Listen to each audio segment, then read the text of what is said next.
Bonjour à toutes et à tous. Salut Thomas, on est vendredi 14 juin et aujourd'hui c'est la reprise du Superbike.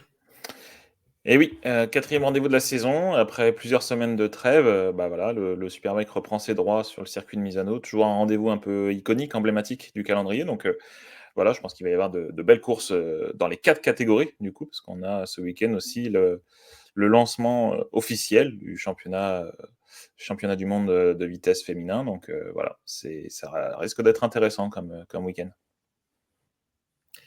Donc Superbike, on a décidé de vous parler de BMW aujourd'hui pour plusieurs raisons. On va vous les évoquer tout de suite. La première, c'est qu'on pense que c'est le sujet principal d'actualité du Superbike en ce début d'année 2024. Enfin, début d'année, on est quand même au mois de juin. Mais c'est vrai qu'on n'est même pas au premier tiers de la saison de Superbike encore, puisqu'on est à la quatrième sur 12 épreuves. La deuxième, c'est qu'on a tous les deux bossé ce sujet pour des médias différents. Donc, instant autopromo, allez acheter la presse française, allez acheter Sport Bikes pour les articles de Thomas. Et puis, me concernant, c'est GP Racing. On bosse tous les deux sur le Superbike dans ces magazines. Donc, n'hésitez pas. Il faut soutenir la presse moto française. Et la troisième raison de cette convocation BMW, c'est qu'il y a un sujet MotoGP. Il y a quelque chose qui est à l'étude, on va vous en parler. On a posé quelques petites questions. Alors, pas de grandes révélations à venir parce que pour l'instant, BMW étudie, je cite, étudie soigneusement tout ça. Mais voilà, on va faire un petit peu le tour de la question. Thomas, je te propose de commencer par le premier sujet de cette vidéo, c'est Toprak met BMW sur orbite. Bah oui, écoute, hein, de toute façon, là, on est sur un recrutement. Bah, en fait, si tu veux, enfin, si on reprend un peu l'histoire de Toprak, voilà, il a fait quand même un beau palmarès avec Yamaha, notamment un titre en 2021. Et puis, malgré ses appels du pied, c'est son envie. De toute façon, je pense qu'il, même s'il le disait qu'à demi-mot, son envie d'aller en MotoGP, bah, Yamaha n'a pas forcément répondu à cet appel du pied. Et puis, je pense que probablement cette déception, le fait de vouloir se lancer dans un nouveau défi, sur une moto comme la BMW, bah, voilà, il a rejoint les rangs du constructeur allemand. Et donc, je pense que le constructeur allemand, justement, a fait une belle opération parce que ça reste, je pense, l'un des meilleurs pilotes du plateau, si ce n'est le meilleur. Et on le voit de suite, hein, je veux dire, le recrutement de BMW, il a juste mis que quelques courses pour s'imposer et donc offrir à BMW une victoire sur une course longue depuis très très longtemps, depuis Chase Davis en 2013. Donc si tu veux, ça Oui, fait, parce que, ça fait un moment. oui, parce que Toprak, donc les chiffres, c'est la quatrième course, quatrième départ avec la BMW et première victoire à Barcelone. Il répète le lendemain lors du sprint, enfin la course Super Pole, Oui. qui est un genre de sprint, puis une troisième place. Ça fait un week-end quasi parfait pour lui à Barcelone, après avoir fait la pole position. Et là, on s'est dit, ouais, en fait, c'est vraiment sérieux et c'est sérieux d'entrée de jeu. Ouais, bah de toute façon, même déjà Kenan, avant même Kenan qui est son agent, mais aussi un ancien pilote, ancien champion du monde, en super sport notamment, le disait déjà avant même que la saison commence que Toprak serait titrable dès cette saison, et je pense qu'il s'est pas trompé. Toprak hier, dans les différents débriefs auprès du promoteur, a commencé aussi à dire que bah voilà, il commençait à appliquer une méthodologie, la même méthodologie qu'en 2021 quand il a eu son titre avec Yamaha. Donc on voit que même dans sa tête, même si je pense qu'il n'y pense pas forcément, il ne commence pas à jouer à l'épicier ou autre, il commence déjà à se dire que le titre est possible. Donc, ouais, voilà, je pense que Toprak, c'est vraiment le bon pari pour BMW. Et là, on le voit, hein, ça se concrétise. Donc voilà, Misano, on verra ce que ça donne, mais je veux dire, j'ai pas de doute sur le fait que sur tous les circuits qui viennent, Toprak sera au rendez-vous, quoi.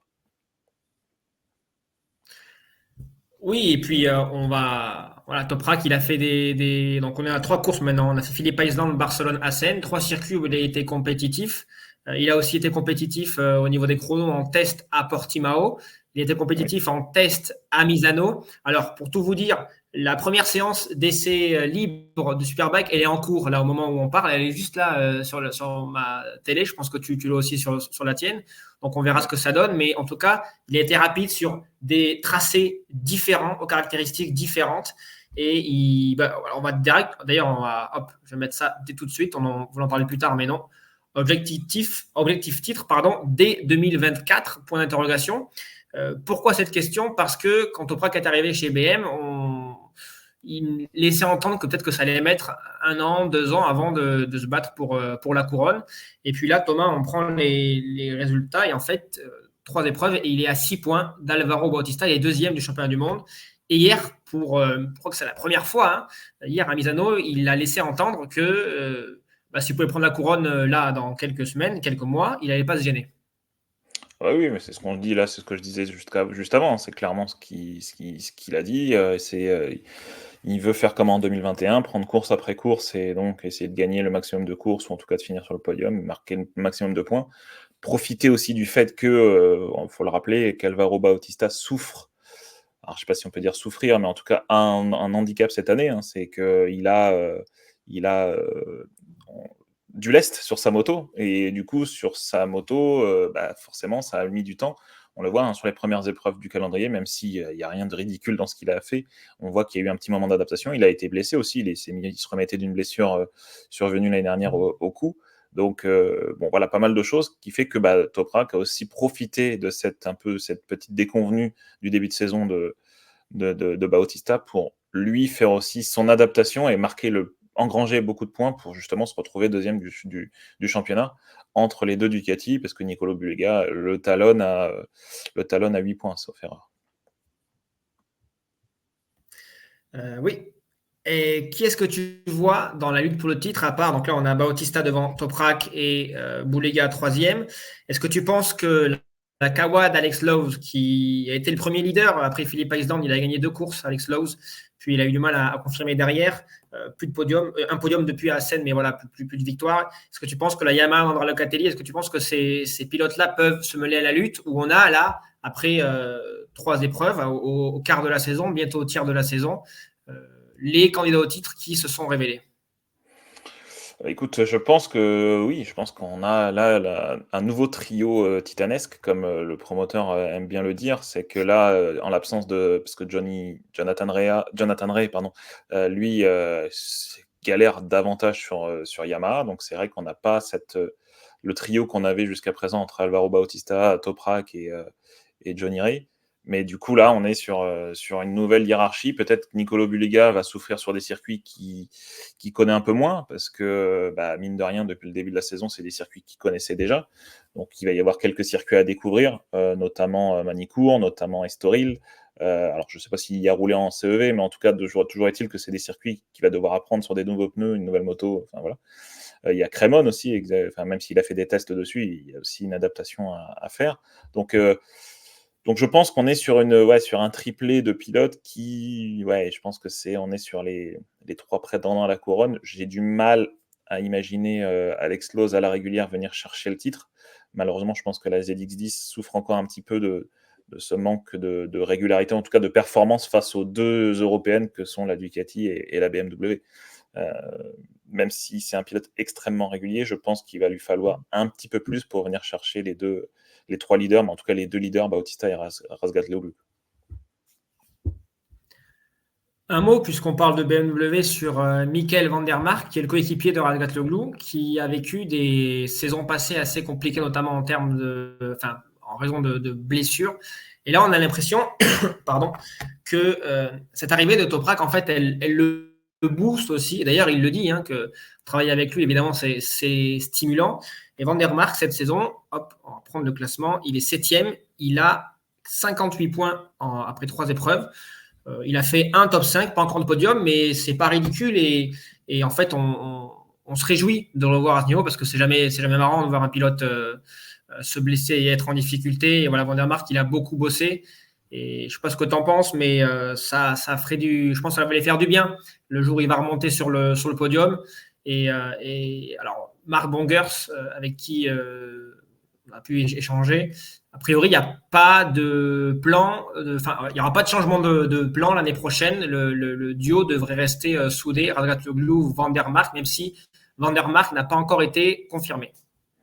Non, effectivement, c'est vrai que Marc Bongers nous disait que c'est vrai que c'est c'est un pilote, c'est une valeur sûre, c'est un très bon pilote. C'est vrai qu'il a été affecté par les blessures et c'est pas des petites blessures, hein, c'est des blessures à la jambe. Donc on se souvient de sa chute à Assen chez lui d'ailleurs, avec la jambe qui est partie carrément à l'opposé de lui. Donc c'est vrai que c'était pas beau à voir et donc il s'est remis. BMW lui a fait confiance. Ne lui a pas mis la pression en lui demandant dès son retour de faire des résultats. Donc je pense que tout ça fait qu'aujourd'hui il se sent bien chez BM. Je pense qu'à l'inverse, je pense que Vandenmark est très important pour BM, aussi bien sur le plan sportif, mais sur le plan aussi, je pense, marketing. Je pense que aux Pays-Bas, je pense que c'est important d'avoir un pilote néerlandais de ce niveau-là. Je ne sais pas si je me trompe, mais je pense que c'est aussi une de ces raisons. Et aussi l'autre chose, c'est qu'il ne faut pas oublier que Razgat-Loglu et Vandenmark ont déjà travaillé ensemble, hein. Donc c'est déjà un duo qui a travaillé ensemble chez Yamaha à l'époque. Ils se connaissent plutôt bien. Donc c'est vrai que forcément ça fait une synergie. Il n'y a pas eu de découverte, il n'y a pas forcément de concurrence parce qu'ils se connaissent. Après j'ai aussi sur le plan technique, désolé je parle beaucoup, mais sur le plan technique, je pense que ce sont deux pilotes, même si le style de Toprak est très différent, je pense que ce sont deux pilotes qui sont très grands, qui ont à peu près le même gabarit, et je pense que ça ne peut qu'aider BMW dans le développement de cette M1000RR, quoi. BMW, les raisons du progrès, parce que évidemment ce boost en termes de résultats, il vient de quelque part. Donc, on en parlait, tu disais Toprak Razgatlioglu, tout simplement. Voilà, Toprak Razgatlioglu, parce que c'est un pilote extrêmement talentueux, donc il hausse le niveau des résultats. On rappelle que voilà, Marc Marquez avec Honda, Rossi quand il est arrivé chez Yamaha, même quand tu n'as pas forcément la meilleure moto du plateau, si tu es l'un des meilleurs pilotes, eh ben, tu vas obtenir de meilleurs résultats que tes coéquipiers ou que les autres qui ont la même machine. Donc, c'est l'une des raisons de ce progrès BMW. L'autre raison, on a mis la photo de Sylvain Guintoli ici et ici en combinaison parce que BMW, Thomas, est l'un des rares constructeurs à avoir une structure de test team et un test team qui est bien développé puisqu'ils ont Guintoli et Bradley Smith, donc deux anciens pilotes MotoGP, deux anciens développeurs de MotoGP, hein. Bradley Smith avec KTM, Guintoli avec Suzuki qui a été champion du monde en 2020 avec Joan Mir alors que Guintoli était pilote d'essai, donc ça parle. Guintoli champion du monde Superbike également, et c'est l'une des raisons de l'amélioration du package de la BMW, c'est qu'on l'a confié à ces hommes-là et ils ont fait pas mal de tests. Oui, bah c'est effectivement, ils suivent un peu la philosophie du MotoGP, même s'il y a un peu moins d'épreuves et beaucoup plus de temps entre chaque épreuve en Superbike. Forcément, offrir les services de pilote d'essai comme Guintoli, qui a déjà, comme tu dis, qui a déjà mis au point une MotoGP, qui sait ce que c'est que de faire des tours tout seul, d'enchaîner des tours, de faire du dégrossissage de pièces. C'est exactement ce qu'il m'a dit quand je l'ai interviewé. C'est voilà, le gros du travail, c'est de prendre toutes les nouvelles pièces, les évolutions, les dégrossir pour que quand les pilotes titulaires en ont besoin, qu'il y ait déjà un travail qui a été fait en amont pour déjà savoir si ça va pas, comment ça fonctionne pas, enfin voilà, des choses comme ça, quoi. Donc effectivement, s'offrir des services de pilote comme ça, forcément, ça ne peut que aider. Et il faut rappeler aussi que Guintoli, mine de rien, travaille aussi sur BMW en endurance. Donc c'est une moto, même si c'est une moto différente en termes de pneumatiques, ça reste quand même la M1000RR. Ça reste une moto qui va connaître jusqu'au bout des doigts pour y rouler sur des courses d'endurance. Donc forcément, encore une fois, c'est casting 5 étoiles pour le team test, quoi. Casting 5 étoiles pour le team test. Et quid de l'équipe satellite? C'est le sujet suivant. Redding et Gerloff qui sont attendus plus haut. Donc là, on a Gerhard Gerloff ici, c'est le numéro 31, et Scott Redding ici. Pourquoi on en parle? Parce que, et là Thomas, je vais te laisser développer sur le sujet, puisque tu en as parlé avec Mark Bongers, qui t'a fait certaines révélations. Mais quand on prend les résultats des deux hommes, autant Toprak est devant, autant eux, c'est plus compliqué. Gareth Gerloff, il me semble que son meilleur résultat cette année, c'est une 8e place. Scott Redding, c'est pareil, c'est une 8e place aussi. J'ai ça sous les yeux. Ouais, exactement. Très compliqué pour Scott Redding, qui était quand même candidat au titre il y a 3 ans, 4 ans, avec la Ducati, qui n'y arrive pas. Il a été descendu de l'équipe officielle BMW pour rejoindre l'équipe satellite Bonovo. Scott Redding, quand on lui parle de Toprak, il assume, hein, effectivement, c'est dur de voir la personne qui a ta moto et qui est à ta place et faire ce que toi tu n'as pas réussi à faire. Il assume aussi qu'il ne pensait pas voir Toprak gagner à Barcelone où BMW n'avait jamais gagné. Thomas, comment est-ce que tu évalues le début de saison de ces deux hommes, notamment de Scott Redding, parce que c'est le moins bien classé des 4?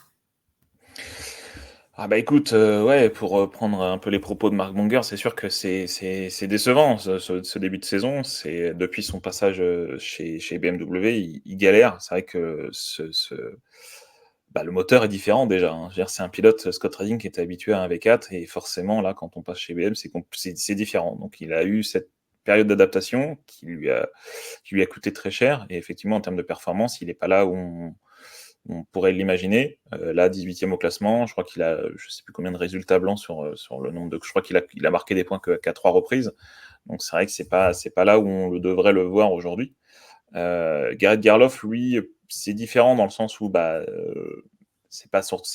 n'est pas arrivé comme un prétendant au titre en Superbike, donc c'est un statut un peu différent que peut avoir un Scott Redding.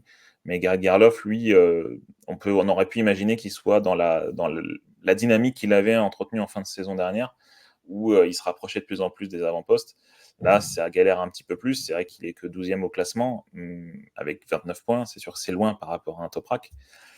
Mais le plus décevant, je dirais que c'est Redding, ça c'est sûr. C'est vrai que il faut qu'il se mette, faut qu'il se mette un petit coup de pied pour qu'il puisse essayer de revenir là où il devrait être. Voilà, tout simplement. Scott Redding, ancien pilote MotoGP, transition parfaite avec la suite et la fin de cette vidéo sur le passage en MotoGP à l'étude chez BMW.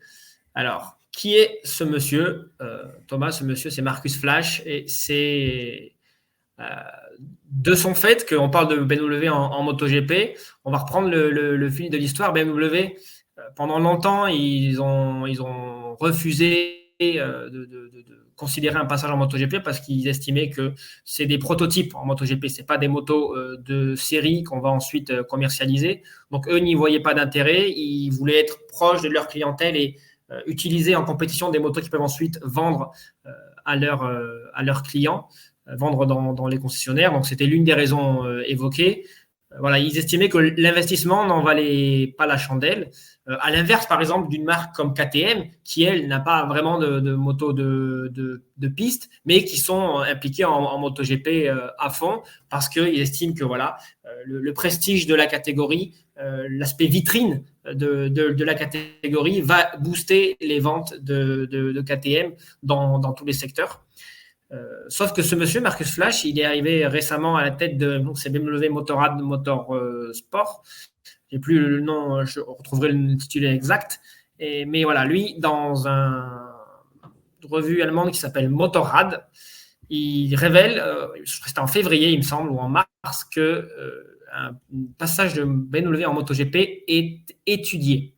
C'est-à-dire qu'il ne l'exclut pas. C'est un monsieur qui est fan de compétition, qui estime que la compétition permet la croissance de l'entreprise, permet la croissance des ventes, même des motos qui ne sont pas engagées en compétition. Donc, c'est sa philosophie, différente de celle de son prédécesseur qui fermait la porte au MotoGP. Et il n'en fallait pas moins pour embraser la toile et pour, on imagine, susciter pas. Tu me Tu reçois? m'entends? Ouais, je t'en reçois. Il y a un petit décalage de son, excuse-moi. Ouais, Ouais, bah écoute, ouais, excuse-moi. je sais pas si tu voulais finir sur ça, mais et est-ce que tu as cité aussi le nouveau règlement? Le nouveau règlement en 2027 qui fait que c'est la bonne Je opportunité. te laisse développer.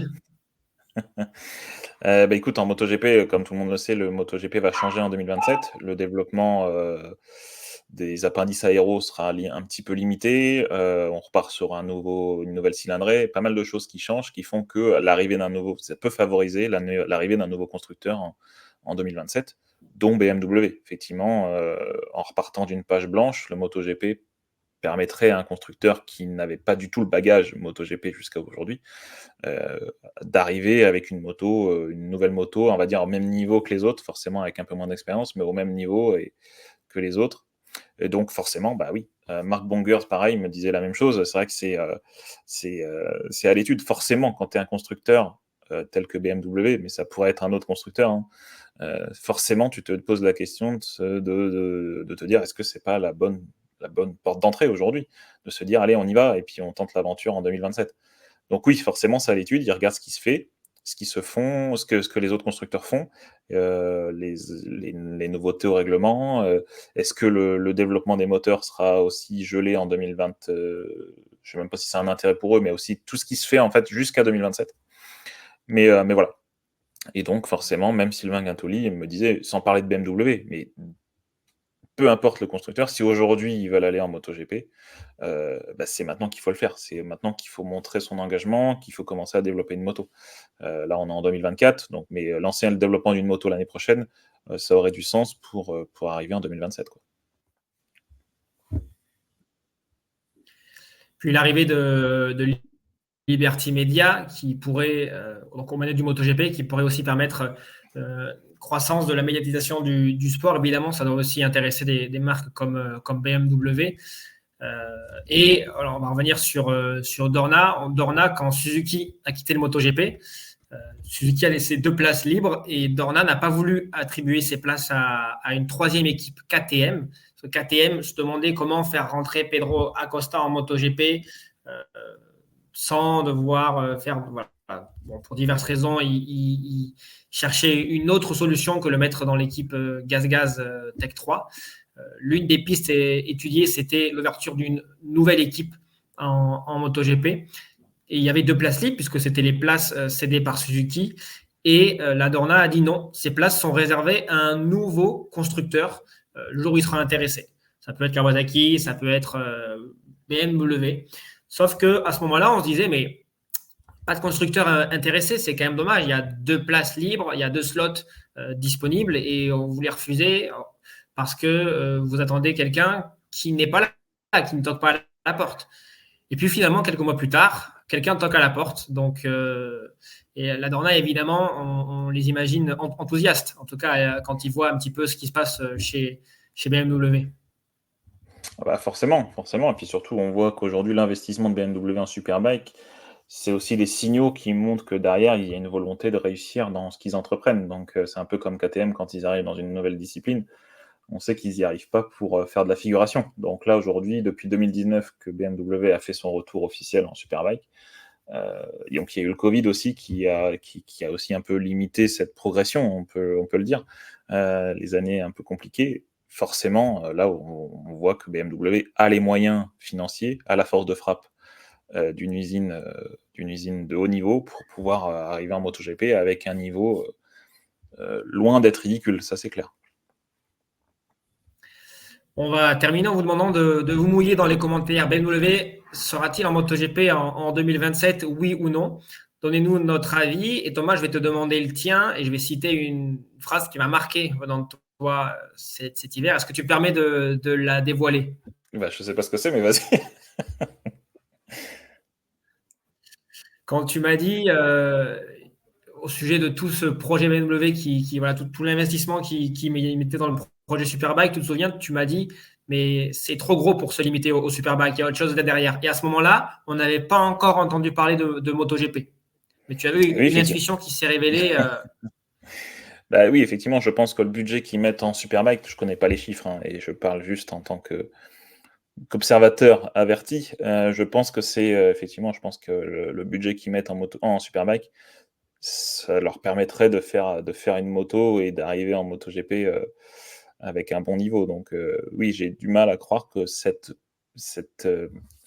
en fait, je pense qu'ils utilisent le Superbike comme une porte d'entrée, voir ce qu'ils arrivent à faire avec ce nouveau projet Motorrad et tout ça. Enfin, je veux dire, derrière, il y a toute une logique. Aujourd'hui, tu vois, avant, c'était la S1000 RR. Après, ils ont transformé ça avec le logo M, qui est le côté racing de BMW. Tu sais, toutes les BMW en voiture, c'est les M quelque chose, M5, M4, machin. En moto, ils ont fait la même chose avec cette branche un peu racing, motorsport de BM avec la M1000 RR. Donc, cette volonté de restructurer le département Motorrad de BM fait que je pense que derrière, il y a cette volonté à un moment donné, d'arriver un peu comme Mercedes, tu vois, je veux dire, le Mercedes de la moto, c'est BMW, et de montrer que, voilà, ils y arrivent en MotoGP comme Mercedes. Bon, là, c'est un peu plus la galère, mais le fait en F1, quoi. Voilà. Je sais pas si je suis très clair dans ce que je dis, mais c'est comme ça que je Jusqu'où le vois. ira BMW?